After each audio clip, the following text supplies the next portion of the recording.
Ինչ արեց Իրանը, որը չարինք մենք, որ այսպես վիճակում փաստացի հաղթողա դուրս գալ։ Սա սպասում էին, որ ինքը խփի Իսրայելին ի պատասխան։ Իսրայելը ընդ քշեր-ցերեկ պատրաստվեց, բան Ամերիկայից ընդ չգիտեմ միջոցներ ստացավ եւ այլ եւ այլ։ Իսրայելն էլ եկալեց խփեց այնտեղ, որտեղ որ կան բազաներ, նավթամթերքներ, ամբողջ տարածաշրջանում։ Պատկերացնեք ամերիկյան բազաներին եւ այլ եւ այլ,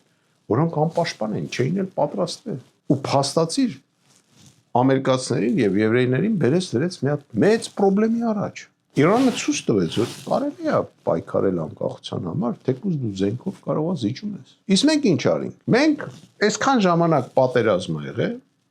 մեր ու Ադրբեջանի մեջ, սահմանափակվեցինք ինչ որ մի հատ փոքրիկ հատվածով, ու կռվում էինք մենակ Արցախի ուղղությամբ։ Ու ոչ մի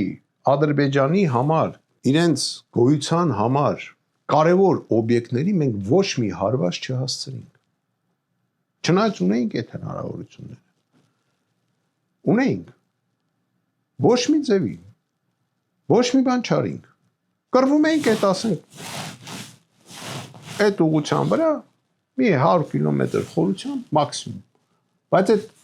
այդ մասում ոչ մի Ադրբեջանի համար նշանակալի օբյեկտ չկար։ Իսկ եթե մենք ու քանի անգամ այդ օրերին մենք վարչապետին ես առաջարկել եմ, եկեք հավաքենք գազամուղին, հավաքենք նավթամուղին։ Եթե մենք դա անեինք, Ադրբեջանը նույնիսկ եթե հասկանար, որ կմտնի Ստեփանակերտը, կգրվի կանգներ, նա կհասկանար, որ կորցնելու է, մենք կարանք զրոյացնեինք իրանց նավթամուղ, ամեն նավթին վերաբերող ամբողջ արտադրանք։ Կարանք զրոյացնեինք, ունեինք այդ ամեն ինչը։ Եվ այդ հրթիռները կար, եւ ամեն ինչ կար։ Եվ դիվերսիոն խմբերն էին պատրաստ։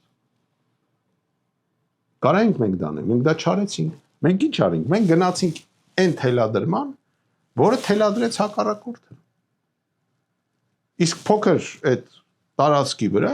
իհարկե ինքը կարողանում էր ավելի մեծ ուժ կուտակել, քան մենք։ Եվ եղավ նա ինչ որ եղավ, վերջում էլ մեր Վիլիկի կզողը հերթական անգամ կզեց ու իր ասելով միազնյա որոշում կայացրեց, չէ, որոշում չես կայացրել, կզել ես։